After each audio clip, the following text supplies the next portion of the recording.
எங்க கிராமத்து பள்ளிக்கூடத்துல நான் தான் சார் எக்கச்சக்கமா மாசம் வாங்கினவன். எங்க ஊர்லயே நானும் என் தாத்தா சார் நிறைய படிச்சவங்க.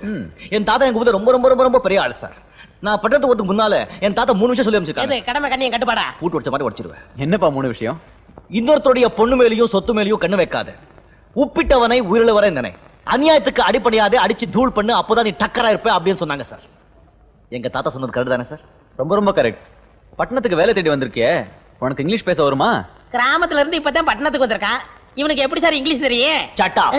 I can talk English, I can walk English, I can laugh English, you bloody fellow. Vayapuri in Tamil becomes Vaipuri in English and Belpuri in Hindi. Sir, English is a very funny language, sir. But fine and rhythmic language also. You know how?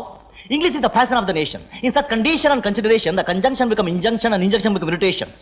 Frustrations and temptations are common for all nations because condition become contradictions and prediction become premonitions. That's why fiction results in collusion, diffusion, destruction, demolition, demonstration, declaration, degeneration, depreciation, deliberation and decoction. Okay okay.